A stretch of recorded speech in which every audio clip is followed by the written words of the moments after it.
Ada ya, drakor yang membahas mengenai kesehatan mental. Ada dong, salah satunya drakor It's Okay to Not Be Okay. It's Okay to Not Be Okay merupakan drama Korea yang dirilis pada tahun 2020.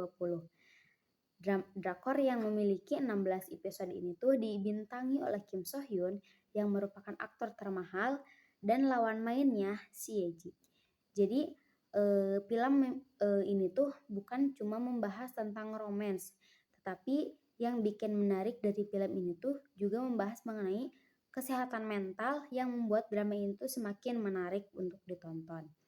Jadi ceritanya ada dua tokoh utama, Gang Tae dan Mon Yung, yang sama-sama mempunyai trauma di masa lalu. Hubungan mereka itu unik banget karena mereka itu saling bantu untuk menyembuhkan luka masing-masing. Dari drama ini tuh kita bisa belajar tentang 4 kondisi psikolog yang nanti bakal kita jelasin satu-satu. Oke, jadi yang pertama itu ada gangguan antisocial personality disorder atau ISPD.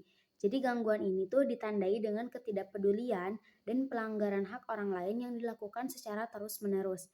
Dimulai sejak ketika mereka masih kecil atau remaja awal. Individu dengan gangguan ISPD ini tuh sering manipulasi orang lain untuk kepentingan pribadinya, kurang merasa empati, dan jarang merasa menyesal atas tindakan mereka yang memang merugikan orang lain.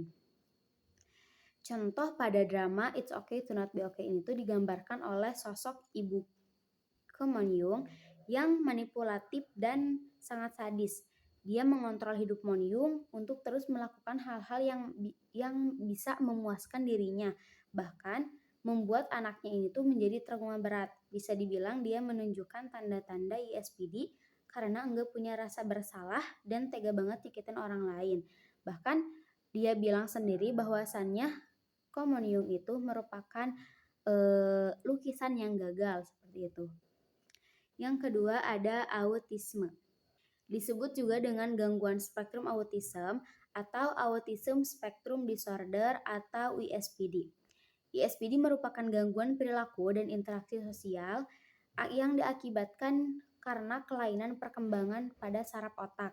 Kondisi ini menyebabkan penderita untuk sulit berkomunikasi dan berinteraksi, dan biasanya orang yang autisme itu senang menyendiri atau bahkan enggan berbicara pada orang lain. Nah, gangguan lainnya juga timbul pada gangguan belajar, gangguan mood, atau reaksi emosional, bahkan sensory overload atau rangsangan yang berlebihan pada kelima indranya. Misalnya kecemasan karena suara terlalu berisik atau banyak orang, atau karena suhu yang terlalu dingin atau terlalu panas. Oke, yang ketiga ada kondisi kesehatan mental yang dipicu akibat dari trauma di masa lalu atau PTSD.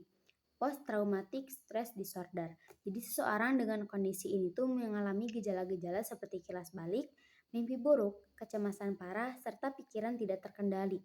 Pada gejala ini dibagi menjadi 4 bagian. Yang pertama, ingatan pada peristiwa traumatik, kecenderungan untuk mengelak, pemikiran dan perasaan yang negatif, serta gangguan identitas disosiatif. Contoh pada It's Okay to Not Be Okay ini tuh terjadi pada pemeran utamanya. Mereka sama-sama punya trauma di masa lalu. Gang Tae yang kehilangan ibunya secara tragis di waktu kecil itu sangat berpengaruh banget terhadap kepribadiannya yang selalu menahan diri. Yang kedua ada Mon Yung yang trauma karena masa kecilnya gelap, bikin dia susah dekat dengan orang lain. Karena memang ibunya itu selalu melarang dia untuk bermain sebagaimana mestinya anak kecil seperti itu.